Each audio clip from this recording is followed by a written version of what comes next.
pamiran. Apa yen wong elek mesti kaya dosa muka mringis kaya ngono kae. Kelingan ora? Musuhmu bebuyutan Duryudana yang ganteng licike kaya ngono. Kejaba saka kuwi kenapa kok Jarasandha ki baguse kaya ngene? Iki permaise mbahku dhewe. Wah, dek ngono. Sok tak critani.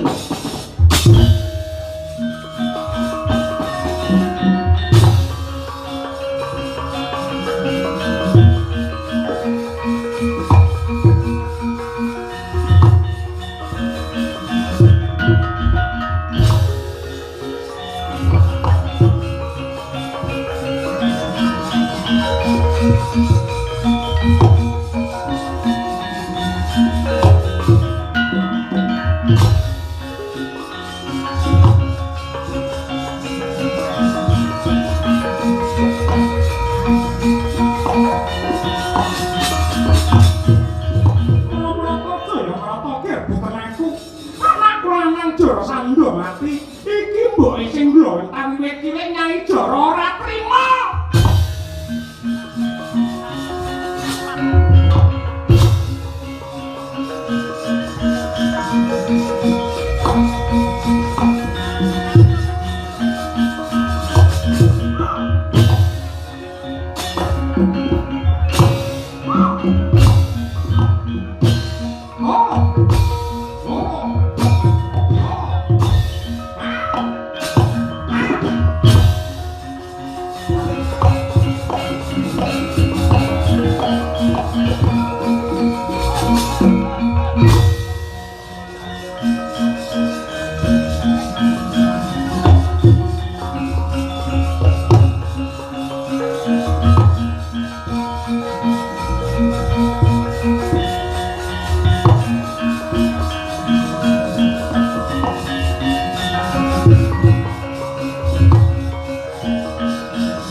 Dinolerka konang mengko dhisik Nyai Jara.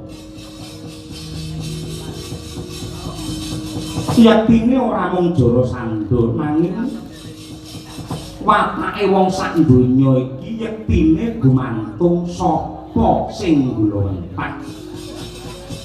Jabang bayi iki nyebarake kaya kertas putih. Iki mengko dadine piye mung gumantung sing nulisi. Jarasandha watake nista lan wengis kuwi ya merga kowe. Wiwit cilik Jarasandha ndok welet kadigdayan kapinteran lan rasa gething keburu sengit nanging babar pisan ora kok lambari agama sarta rasa kamanungsan dadine ya kaya ngono kuwi. Kejaba saka kuwi Nyai Jara. Kowe sing setiti lan ngati-ati anggenmu makarti mergo kebecikan sing mung cilik bisa dadi nugraha agung kosok baline kalistan sing mung sepele kuwi uga bisa dadi bebendu ingkang gedhe. Contoh kowe ajak-ajak wong supaya ngibadah satemah wong mau gelem nindakake panembah. Wong kuwi mau bakal antuk ganjaran ning kowe uga entuk ganjaran sadawane wong mau gelem nindakake panembah sing bener. Nanging kosok barine yen kowe ajak-ajak marang wong liya nindakake maksiat kok wong liya mau tetep terus nindakake dosa, kowe uga nyangga utawa nanggung dosa ingkang kedawa-dawa.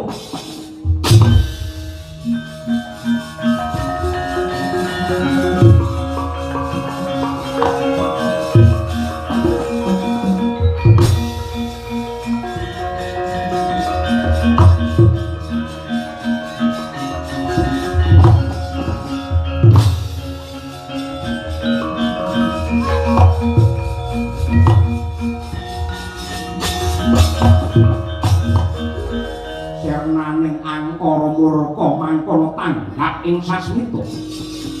Hanggih panengah Pandhawa Dyan Arjuna Gya manjing wonten ing papan pakunjaran papane para narapati ingkang den kunjara dening Jarasandha. Mangkono sigra den kanthi tumuju mring negari Ngamarta nguyung-nguyung yang kuyung Pandhawa anggene nganake syukuran.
Manggaing petang kula sarat sarana sesaji raja suya sampun jangkep.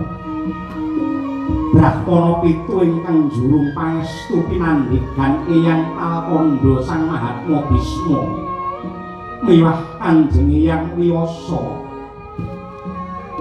sampun paring panjuru anggenipun ngucapaken kidung suci mantra rahayu. Narendra satus negari malah langkung sami ing kuyung dumateng Pandhawa. Angka 3 pangorbanan ratu ingkang hambet angkara murka nyatanipun Narendra Giribajra Prabu Jarasandha sampun sirna. Sakmangke Purbawasisa sakwetahipun kula aturaken dumateng paduka Kanjeng Hyang Sri Baginda Wirata.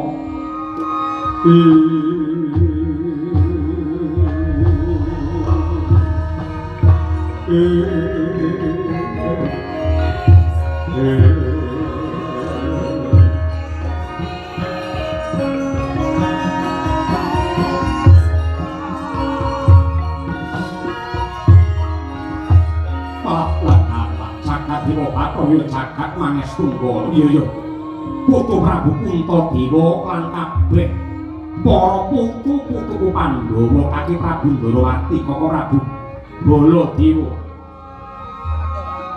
sakuse ngengeti nimbangi lan mutusi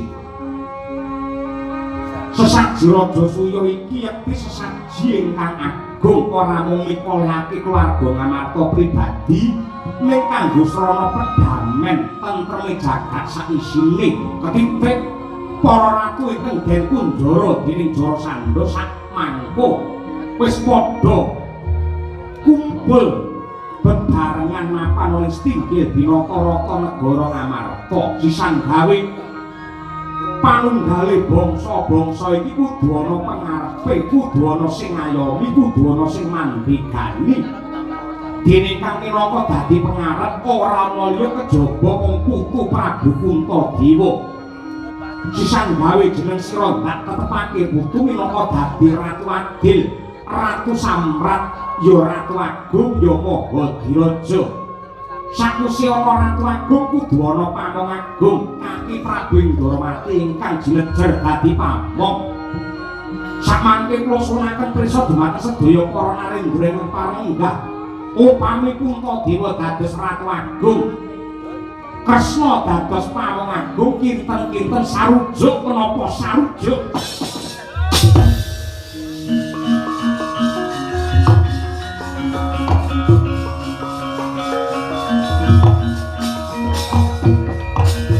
Mangkono ingkang samya lenggah awis tinggal jawil jinawil resik kumal sila kemal dadya gayeng gumarenggeng mantuk mboten karana ngantuk nanging sarujuk ing kuyung Sri Puntadewa mongko dados Ratu Agung Nakandrawati dadi Pamong Agung. Ora kaya Narendra Cedi ing grajak-grajak saking Pagelaran Jawi.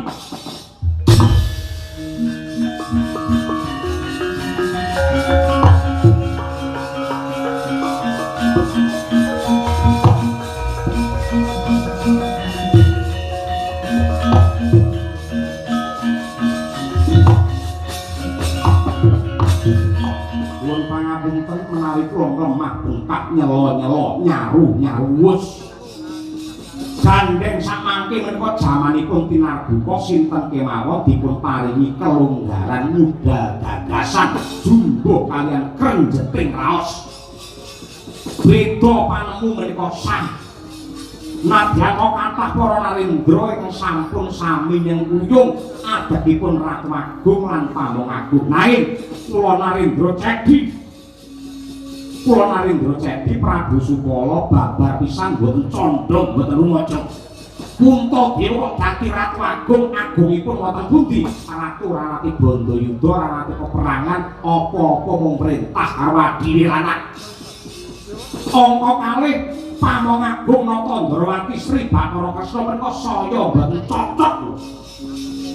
Menika ratu licik mlebu ana lalagan negarane liyan parandene tanpa pepoyan tanpa buang layang penantang ngerti-ngerti gawe kisruh gawe gendruh ing atase ratu ingkang sugireka daya akaluke kadhemak-kadhemak dadi Pamong Agung kula mboten sujuk sesaji menika kula anggap mboten sah babar pisan bubar.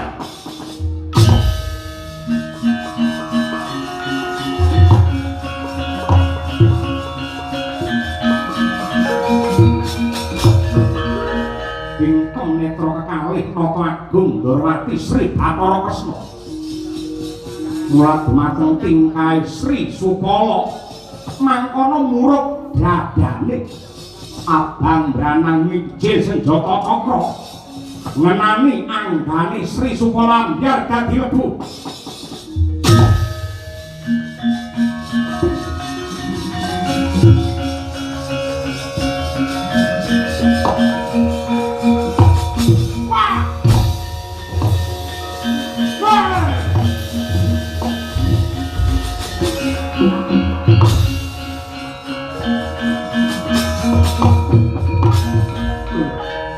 Kaki Prabu Ndrawati sing mbok kersakake iki kepiye? Ana wong beda panemu parandene kok malah kok tibani cakra nganti tiba kalenggak ambyar kuandane dadi lebu. Tur pangapunten nggih, menika kala wau rubusane mengsah andhanipun Jara Sandhing badhe ngubak-ubak katentreman. Yektosipun kula namakaken cakra menika namung supados sumingkir saking papan mriki Sri Supala kala wau. Dene angganipun kok saged ambyar dadi lebu menika saking pakarnipun piyambak. Amargi ingkang mubeng wonten padaranipun kala wau ingkang njeblokaken dhumateng angganipun Supala piyambak.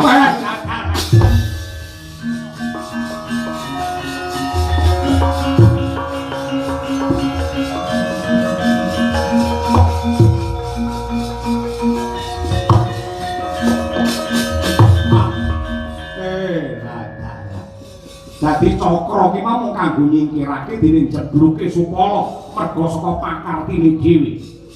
Nggih. Mila kula singkiraken. Mrengaken jeblok wonten mriki menika mangke kathah nuwuhaken pangorbanan. Aku cocok karo samubarang sing wis ndok tindakake kanggo Prabu Ndrawati.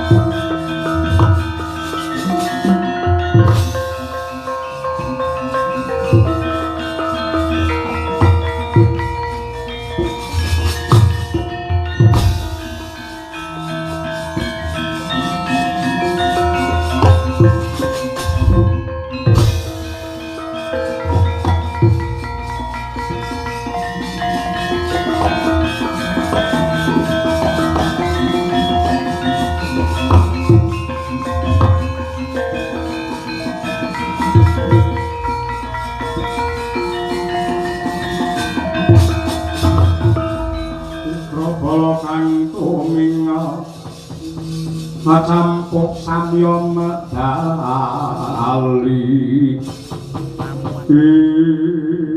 aman sembuni pripun menika Cetok lamun Duryudana pikantuk undangan saking para Pandhawa supados yen kuyung anggenipun ngawontenaken syukuran nggih menapa ati kula panas kados mekaten. Iya mesti kemawon panas semunipun kraton Ngastina Sara Prabawa kaliyan kraton Inggal Indraprasta ingkang prasasat mbiar kadi soroting kencana. Sara Prabawa kalapit negari kula kaliyan negari Amarta inggih. Tur pakahananipun sedaya sarwi resik. Duwuh raos pitakon salebeting manah. Nggo nyedak mriko kula kepengin nyekel saka nek mebiar apike kaya ngoten. Nggih.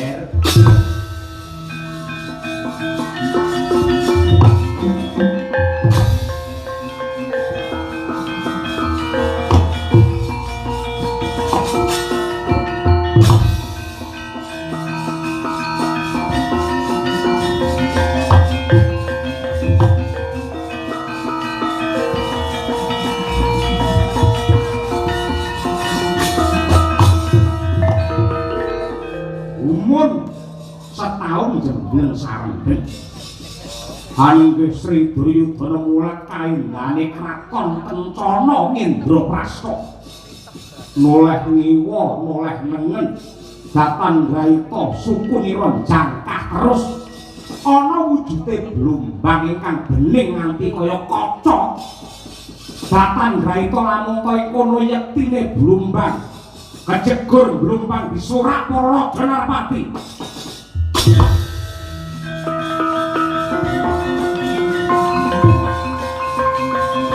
Sangat kraton Indraprasta iki.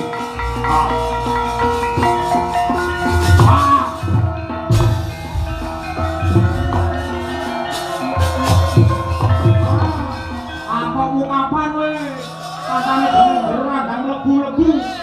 Ayo kecemplung we. Kadang kowe pinter kaya apa gending kaya apa kecemplung kolam koi we. Wah setan malah blumbang wae lan. Pak.